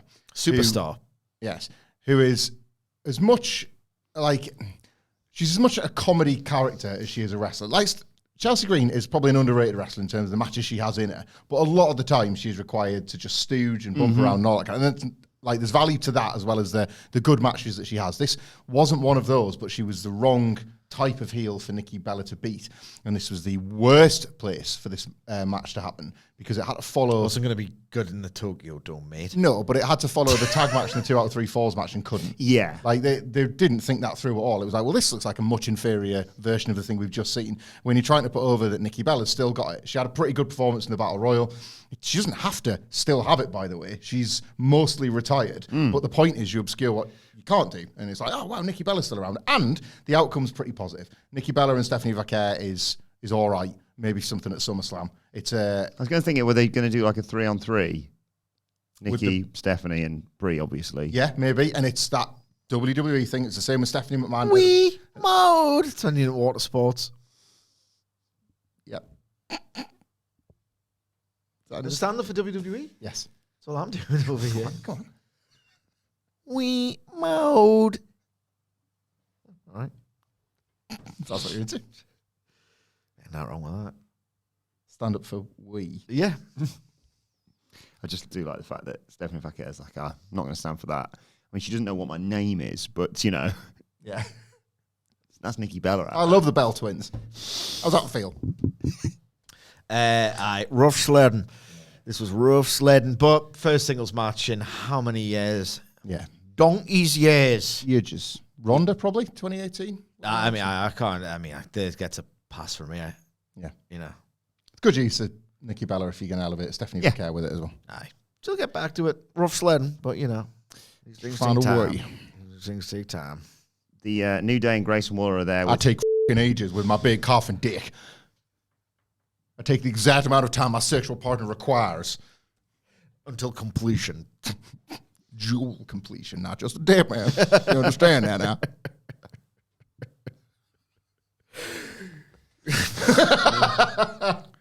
Think old Take would have got his ass kicked by Sting from WCW WrestleMania 27 or whenever we're going to do the damn thing. I'll kick Sting's ass in the ring and I will kick other Sting's ass in the bedroom at tantric sex, not with Sting, goddammit, but with my hot ass wife. Both Stings. Take's better than that. Tantric is a lot like following the balance because you can look, but you can't touch. Don't work for a dead man. No, tantric's when the touching goes on a little long. Because it takes a long time. Yeah, it takes me 10 hours to bust. Been in there too long.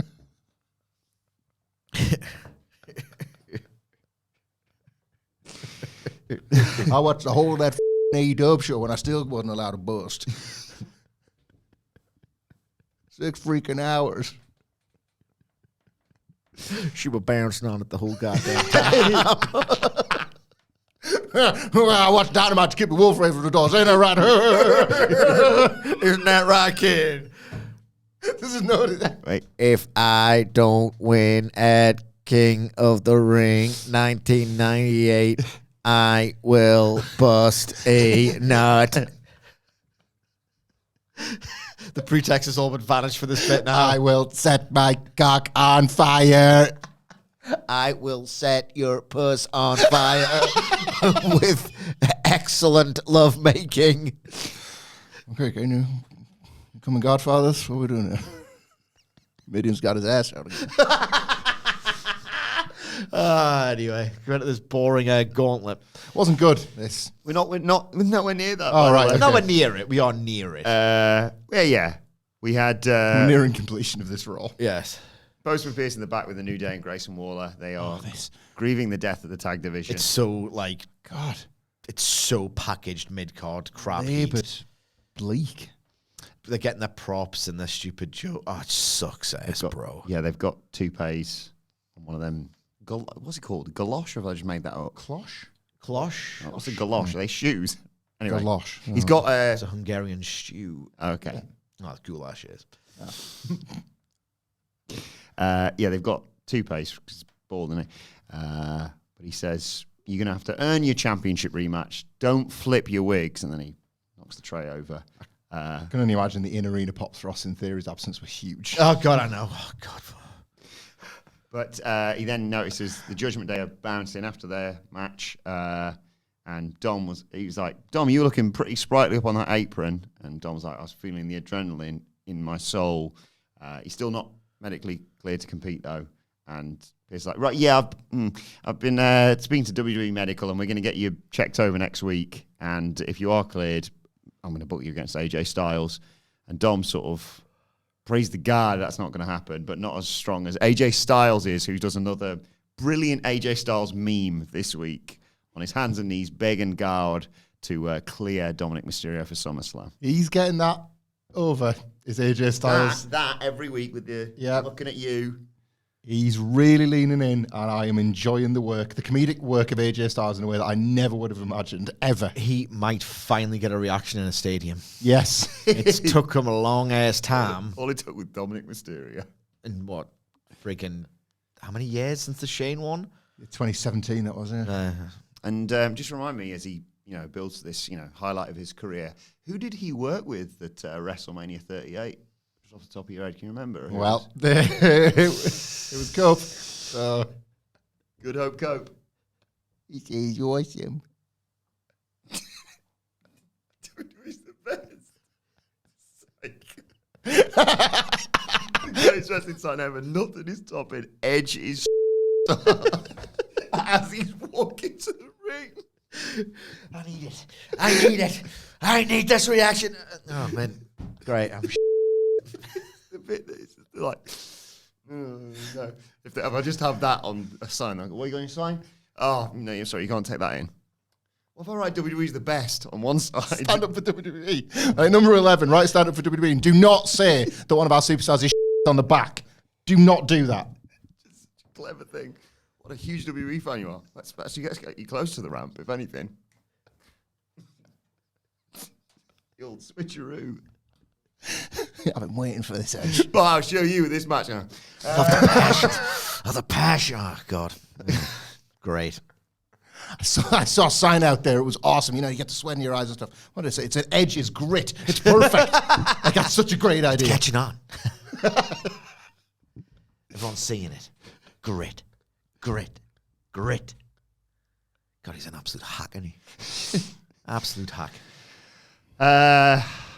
Rusev and Sheamus are having a rematch. They had a chat about it backstage. I know you two weren't huge fans of the I liked it. I liked it. Yeah, I'm not huge fans of this So Rusev they're run. clubbing each other on the bloody neck, man. This Rusev's run's taking a little while Told you, to you seen these? mean anything. Yeah, you seen these? Yep. Watch round 2 of Rusev Sheamus. You'll get some of them. Maybe. I was, for the audio listeners, I was pulling on my chest hair. It's a carpet that I've got masquerading as a chest. Gunther comes out. He is in a very good mood because obviously he retired Bill Goldberg on Saturday. And fans are still chanting for Goldberg. And he's like, I know your fans aren't the brightest, but he's not here tonight. He's not coming. I held every promise that I made beforehand. I bullied him, humiliated him, pushed him around, blew him up, choked him out, and ended the myth of Bill Goldberg. There's only one question left. Who's next? I like that. Cute. Gunther's great. Yeah, he's the best man. And he Not says, the best, but he's great. Hangman Page is the best. He says, don't worry. He's doing the Wilborn thing. Well, he must be because he's the world champion. So I'm victorious on Sunday. So how's that work? He says, don't worry, guys. We're going to have an answer real soon. Because in the next few moments, I thought he was going to sit at commentary. I like the fact he was, I'm not going to sit at commentary. I'll sit in a suite, thank you very much, at the top of the arena. He's going to watch 5 of them go at it. Competing for my amusement, actually, was the phrase he used, to see who faces me at SummerSlam. And I don't care who it is when the bell rings. They're all the same. Before he can kind of conclude what he's saying here, he's interrupted by Paul Heyman and Braun Breaker. And Heyman does his thing. Gunther simply says, Mr. Heyman, I'm very aware of what your name is. I made my point. I'm really not interested in what you have to say, so I'm going to leave now. And he goes to leave, and Braun just stands in front of him. Ooh. And Paul Heyman says, Sir, stick around for a moment. Sir, this applies to you. Tonight, Braun's going to run the gauntlet to become the number 1 contender. Main event of SummerSlam, where he's going to beat you for the World Heavyweight Championship. Now, I understand that's no easy task. I saw how you beat Bill Goldberg on Saturday night's main event, but you haven't been speared until you've been speared by Braun Breaker. Let me make this perfectly clear. Braun is the next big thing. He is the big dog. This is his yard. You're not just looking at another contender. He's a Steiner, he says. You know what that means? He's going to break through every barrier that's put in front of him and the glass ceiling in WWE and break your ass in half at SummerSlam. It's going to be a new World Heavyweight Champion, and his name is Braun Breaker, and Braun allows Gunther to leave at that moment. I will say, I'm an absolutely enormous fan of the Steiner's Fed run. I love it so much. Mm-hmm. Using this as a means to reveal this, I mean, they've already revealed it, but reiterating that he's a Steiner. He's going to do all these things in WWE. Steiner's left her after a year. They didn't do that much in WWE, realistically. And, like, best left alone the old Scott Steiner singles run ski as well. Yeah. Like, Triple H himself should remember that the most, if anything. Yep. Several Steiners doing things in NXT back in the day, though, of course. Braun was, winning the world title and stuff. And his dad was... getting disemboweled. Getting kidnapped in a cage. Left to rot in a dog cage for several days. Dad's in a cage, and I'm going to put some druids on top of you. They're going to try and eat your flesh. And I'm going to take the NXT title. throw my phone off the roof. Wow, I'm Joe Gacy, motherfuckers! Like, that was so weird, wasn't it? Like, just, what am I going to do this week? Am I under the ring? Am I over there? Am I back under the ring? There's 3 places. I've been to them all. See you next time. I've been in that place too. Bye, Cope. I'm in Shawn Michaels' chair in Gorilla. I shouldn't be here. I'm Joe Gacy. Off. Well, the last thing he did before the What I white. love about this place, it's the passion. Oh, he's back. If you really impressed me with that NXT title match, maybe I'll pick you. My Royal Rumble spot. No. 3 stars, it's fine. Accidental burial. I think I'll face Roman Reigns. And then it'll be so boring that we'll have to get Brian involved. He was so suited to that NXT as well, wasn't he? He belonged there. Yeah.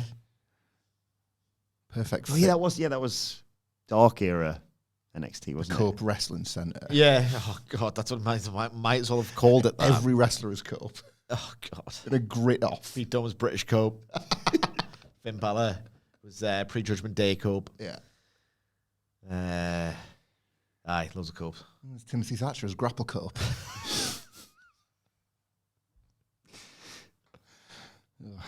So we got the gauntlet match Read Celia. to determine who would face Gunther at SummerSlam. We start with Braun versus Penta.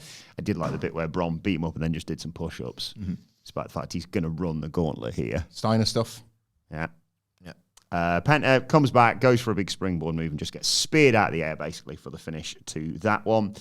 Then out comes L.A. Knight. Yeah. There's a bit where he's bouncing Braun's head against the announce table, but Braun fights back and sends him ribs first to knock him down as we go to a break. When we come back, there's a double clothesline to put them both down. Knight hits those punches, neck breaker, DDT, Hits that nice double jump elbow drop for 2. Braun goes for a Franken breaker, but Knight hits him with a powerbomb for 2.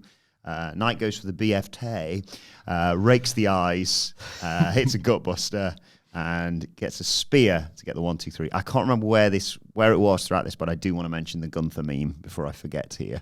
It's everywhere cuts today. to It just cuts to him, and he's just like. That's pretty much how I was looking when I watched this. He was this short of a. Is this anything? Yeah. Then we got Jey Uso, who immediately takes out Braun with a suicide dive. But, actually, what did he do as they went to a break? Like in the middle of a gauntlet match. Just I want to eat again. We do that again. That's all he's good for. I want to get my entrance. And he's great for it. So, worthwhile. Worthwhile. Worthless. Jay, when we come back from the break, hits a running hip attack for 2. If I was spending upwards of £600 to take my children to the Newcastle House Show, which I'm not, but if I was doing that and I didn't get a minimum of 1 round of yeets, all 3 of us would be equally disappointed. What was the £600 plus travel expenses for? Oh my God, he did the Yeet second encore. Yeah. Come back on, Jey Uso, and play another yeet. There's only one place you can actually guarantee a yeet if you buy a ticket 100% of the time around that sort of. Is it Switch and Disco? It is Switch and Disco. Yeah, that's correct. Dice.fm. At the Switch and Disco itself, obviously, because on that Sunday night, you're not going to be in Newcastle, are you? It's going to be in London for Forbidden Dow, and there's not going to be a yeet anywhere frigging near that show. Yeah, because it's going to be good. Sidge's on bloody holiday, so I have to talk about it. It's worked out terribly. With your brain. I'm off for SummerSlam, and he's off for Forbidden Dow. Can you believe that? What's wrong with your brain? Oh, it's a bank holiday after Forbidden Dow. You still have to review it. And not be a dick about it as well. Get out of that one. So you're not around for it? I'll be on tour. I'll make sure that when I'm back from holiday, I'll have at the minimum Forbidden Thoughts on a preview. Deep dive. Yeah. You're going to be like, since you're going to do a really deep dive, so here's the results. What's wrong with your brain? You like AEW now? I do like AEW. I do not like AEW. Shut up. Do not like AEW's time being divided with these alleged wrestling companies, because I was made to understand there was only 2 of them, and apparently there are several, and they're all involved in the mix. Get on with the gauntlet match, bro. Braun hits a Frankensteiner for a 2 count. He's going to decapitate himself one of these days, man. Jay. One of these Frankensteiners in this match is like he's getting closer to it. Yeah. Jay hits super kicks and a spear for 2. Goes up top, but Bronson really yanks him off. And Braun hits a spear for the 1, 2, 3. And then the final match is... do you want to pause there and then give you doubts on the first 3? I admire the ambition of this, if not the execution. I get it's Gauntlet, right? It's supposed to serve a babyface, but what you're doing is serving the babyface that hides within the heel. This that is never Bron gets Breakker. anyone over this gauntlet. Never. I I don't even think it's a good idea anymore, bro. I think there has been times when you've had, I don't know, something like Tag Team Turmoil, where a team unexpectedly starts putting a few wins together, and here comes an, oh God, then just knocked off another wrestler or whatever. So I've seen it happen where kind of out of nowhere, this act gets a bit of love, but they're probably like baby faces to begin with. This is too on the nose, and the work just wasn't. It wasn't compelling in the least. Wasn't compelling, and like the spear, if any, this was the opposite of what you do with the spear. Penta spear was good. Yeah, because it was the first one, and it's like, oh, that's what you would get in a typical Raw match or a run-in or something like that, where it was like, and now he's got to do it again in a more tired version of it, selling the exhaustion and because he's physically more tired. So that's what they're doing. They're hiding the fact that like Braun's got all these babyface characteristics. If only he could get himself away from Paul Heyman and Seth Rollins or whatever. And instead, it was just... It's through the looking glass of seeing the wires of what they're trying to do, to the point where I don't even think this is a good idea. Maybe, I understand what they were trying to do. I don't think it was remotely effective. In this age of, there are so many long matches that aspire to be great, the gauntlet is completely irrelevant as a device. Like, completely irrelevant. Like, it used to be, my God, this is going long. Look at the stamina and the quality. Seth did a really long one back in the day, didn't he? Sucked. Wasn't good. Ass. That's left no cultural impression. Whenever this gets discussed, I say the same thing. Even the engagement bait accounts. And yes, like look at how stacked the WWE roster was in 2008. I think that's been lampooned so often that people don't really do it anymore. But even in the heyday, no one was talking up that match because no one could be asked to sit through the whole thing to get the clips out of it. The Gauntlet, I'm so over it. The only Gauntlet I remember really enjoying is the New Day one. Yeah, amazing. That was good. That was the good. Usos we forfeit was just spectacular. Yeah. There's that wonderful meme where they play the sped up highlights of the Raw where Rey wins the title and Cena takes it off him to Hogan's music. It's great. That's sort of this, isn't it? Like when you do this heel thing where it's like, God, if only he was a good guy, all of these cool traits he's got would mean that I could enjoy this. But Braun's been out there and kicking ass. And then like CM Punk's like, right, nice one. I'll do the least work and I've got the title shot. I know why they do it this way. And obviously they tried to be thrashed. You bottle the pops and you need to, that's it. You're not going to send Punk out there for like 40 minutes in a gauntlet, but that's how you would actually book it. He basically only got one clean win, didn't he, Braun, here? Yeah. Because he raked the eyes and Bronson got involved. But yes, I can see where you're coming from. That it did look like, CM Punk. It's one of those as well. Yeah, if they were why are there no DQs in the Gauntlet? There shouldn't be. They're just individual singles matches. It's not like I was a surprise it's not like perfectly legal Cole Gauntlet. Like, why didn't Bronson just interfere immediately from the beginning? The wrestler runs out, hits him with the baseball bat. 1, 2, 3, next. Like just over and over and over again. Oh no, the baseball bat thing. Like Charles Robinson had another rough few days, didn't he? Yeah. Yeah, because he was the one who got trucked in the Cena Punk one. Speared by Goldberg. Great. More of that sort of thing. Anyway, main event of the Gauntlet is obviously, CM Punk, Braun Breaker. CM Punk immediately attacks him with his jacket still on. We go to a break. When we come back, Braun catches Punk in the ropes and hits an overhead suplex and then says, "What time is it, Stu? Is it clobbering time?" "I don't think so," and then just beats him up some more. Why are you asking me? I didn't think of that. Braun Breaker's convoluted trash talk needs to go. He can just mouth off in little short bursts. Yeah. This dialogue in a Braun Breaker match sucks. He gets a 1 count off a vertical suplex. Punk goes for the GTS, but Braun slips out of that and hits a backbreaker for 2. Goes for a Franken breaker, but that gets rolled through and Punk gets 2 off that. Punk comes back, hits a drop That was kick. okay. Yeah. Before I bury this, that looked all right. It's a nice high knee in the corner, short arm clothesline, goes up top. Again, Bronson Reed tries to get involved, but he kicks him away and hits the flying elbow drop for 2. Braun Breaker kicks out, and Punk immediately locks him in the Anaconda Vice. So Bronson Reed gets up, gets in the ring, elbow drops Punk, sets him up for a big tsunami. But Jey Uso runs down to make the save, takes Bronson Reed out, dives onto him. Braun sets up for the spear, but runs into a kick from CM Punk. GTS 1, 2, 3. CM Punk is heading to SummerSlam to face Gunther. Again, this was hot. This was at least hot. It wasn't that hot. Do you not think? Nah. Punk. It had the hum. It had the hum. They came up for the cool things Punk did, where he's using his veteran instincts. There was the odd swing of momentum. This had the hum. I thought the sense that Punk hasn't got Braun Breaker beat unless he's knackered. I felt that. I did sort of sense that idea of and Punk trying to illustrate that as well. It's like, yeah, I've got him, I beat him with a go to sleep, but this is far from our straight singles match. It's a different story. It's starting from scratch. I've not a lot to say about this, really. This was an exchange of moves between CM Punk and Braun Breaker that didn't exactly get me hyped for the day they have a straight singles match, which is not ideal. But Punk won and is the number 1 contender, and I do want to see Punk and Gunther. They got to the bit I wanted to get to, but I wouldn't say this was the most entertaining way they could have done it. I think it's a measure of this really not great at this point CM Punk run. I think it's fair to say in 2025, obviously, because 2024, he had, a much better year. But remember when he was feeling himself and he was like, is it good to be alive? And he just felt like the main character of Raw.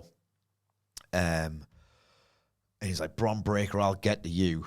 Remember the collective? Oh, that'll be good. I saw it and it wasn't. CM Punk wrestled this match like he'd been in there 30 minutes. You know what I mean? The guy is so old and slow at this point. Everything he does looks so labored, huffing air. It was a weird sort of thing to have the heel. Why do a gauntlet? Why do it as a gauntlet? Maybe do it as a 4-way. Put Punk through a table or something if he needs his little sleepies. Do it as a 4-way. Go to Sleepies. Go to Sleepies. Have a little 4-way.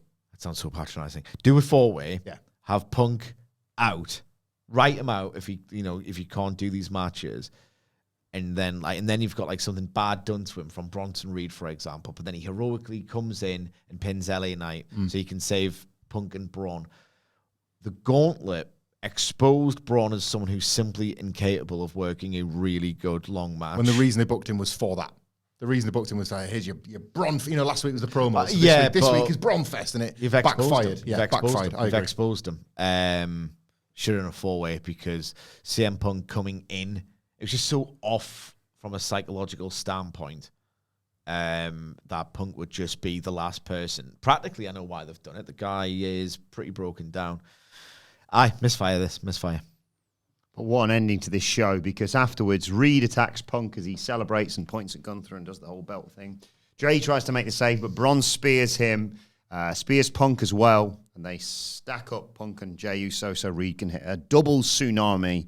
But suddenly, Roman Reigns' music hits. Huge pap. Oh my God. And he comes down, chins Bronson Reed, fights with Braun Breaker, gets Bronson Reed on his shoulders, hits a big Samoan drop, hits Braun with a Superman punch, spears Reed with a big ooh-ah, helps Jay to his feet, and Punk's like, gonna help me up as well? Roman doesn't. But there's a little look between the two of them as they turn their attention to the bailing heels in the entranceway, and the crowd are chanting for OTC and Roman Reigns to close out this show. We've seen this sort of return for Roman Reigns and this type of creative for Roman Reigns now quite a few times. So I would understand why people might read about it or just listen to our podcast and think, I get this, I'd get the gist.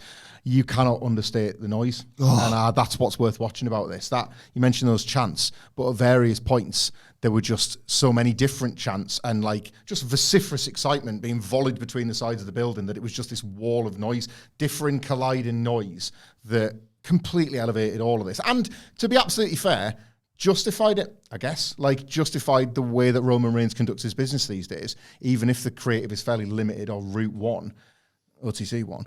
Look what you get out of it as a result. Like this, yes, this wall of noise won't be as loud next week, but it absolutely sells whatever you're doing at SummerSlam, and Roman Reigns being a big part of that and being just the walk into town, be a big deal, leave thing that he does now. It's why the WrestleMania, like you watch this and you're like, oh, all right, yeah, chuck Roman Reigns in a WrestleMania main event or whatever his SummerSlam direction is. Like if it is a tag, let's say, against Braun and Bronson and it's Roman and Jey, it doesn't look much on paper, but this is why it's massive. Like the noise here was absolutely incredible. Like WWE is hot because it takes a long time to cool when you've been hot. That's why it's hot right now. Like it is cooling and it will just continue to cool. I still think there's loads of good stuff to come. I think there's loads of directions. I think Rumble at WrestleMania can still be great. The excitement for me, that's still my Christmas, whatever. But it is a hot show that is cooling. And as a result... Yeah, I disagree after Evolution and it's just not turning around. Like it doesn't turn around this way. Historically, I could be proven right. It started cooling, it will continue to cool. The trick is making that cooling period last as long as possible. You know, like make it sort of, the last one would have been the Attitude Era. And you watch those 2001 shows, they're botching an invasion in front of your eyes and it's still hot. You know, like it's still hot. It's 2002 when like everything really falls off. We're still hot. It's just not as hot as it was. And it's not got that energized creativity and that sense of surprise and like overlapping. And I was fairly surprised when Roman Reigns showed up. I could not believe this. Really? I thought well, it was coming though because he was advertised for SummerSlam. But I thought it was going to be like the week before SummerSlam or something. They were going to do something. But the building is to that point. I suppose the building, they lost their minds. The crowd felt privileged and buzzing that they were having this, and it's like, well, yeah, like I get it, but that noise of like. That to me denotes like, oh my God, I didn't think my ticket was going to get me this. I'll be back next time. You know, that's in the form of a scream or whatever the noise they're making. So justified itself for one night at very least. I know I'm the Fed guy. Like tracksuit Roman Reigns at the height. Yeah. With Sami in. That's hot. Yeah. That's the big fan of the Bloodline's actually, it's very contrived. the invisible camera, but it's obviously very hot. Loads of stuff is spawning from it, and Roman just feels like a massive, big hog down there. Massive star. Cock of the walk. Fat cock of the walk. That's what we all called him. That was the That was his t-shirt. name? Remember the Fat Cock of the Walk t-shirt? Yeah, at it's the my time? favourite one. Better than this new one. FCOTW. Yeah. Sorry, it's like, New York City, acknowledge my fat cock of the walk. Yes. That's what I used to say. This version of Roman, like, OTC 1? It's a terrible. Why is he OTC one? Have I missed it? Because they've got new it's- shirts to flog. You see, Okay. It's because they've quite literally run out of ideas for how to present his I'll be a babyface only because I've been a heel for this long. It's in terms of the presentation of the character, Roman's commitment to the character, it's so phoned in. Yeah. People are making noise. Whoopee. a few million on the shirts that say Original Tribal Chief 1. Original Tribal Chief 1, what are we doing? It's like it's such What's a that? ridiculous tautology that It's like a number plate. Original Tribal Chief 1, when you've already established that he's Original Tribal Chief, it's unnecessary for it to be 1, and Solo Sikoa is basically not even doing new Bloodline. They've come up with a new stable name to just get away from the idea that he could possibly... A total waste. I mean, this is very much... Yeah. Roman's coming back for SummerSlam. Just get him a new T-shirt. He's a baby. It's complete. No one cares. The fans care. Roman doesn't care. In terms of the grand narrative, WWE doesn't care. It's just very naked, and I can't get into it as a result. It got like he reaches out for Jey Uso, and Lincoln Arms got its own separate pop. You know, you can see what the Bloodline has left behind in terms of these valuable. He's a massive star. They've left things with people that they will be invested in forever. You know, they've done that. But he's a massive star, and it's obviously not like going to be bad or dull or whatever. It's just it ain't the same.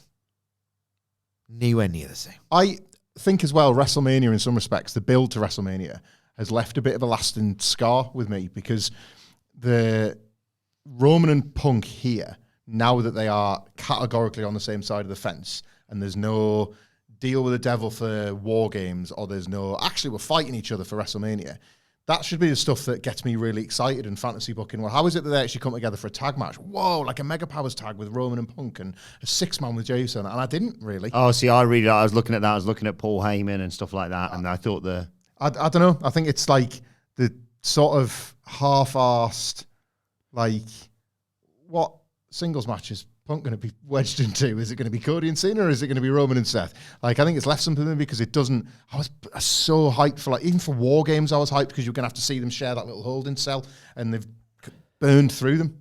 They've sort of burned through Roman and Punk before we ever got the singles match. I have no Seth doubt. vehicle. Like, basically, Seth is WWE's Wheeler Yuta. You've got John Moxley and Bryan Danielson, and they kind of spent a long time, like 2 years of their career in AEW, when they could have been doing like some epic singles feuds and like total epic bacon stuff. And instead, they were just kind of palling around with Wheeler Yuta being tweeners and being hard. Roman Reigns and CM Punk had a feud that ultimately existed to create Seth Rollins' next inevitable failure as a top star of Raw. What a waste. I'm now thinking, because like he's your Wheeler Yuta. If Wilborn is Wheeler Yuta, who's mine?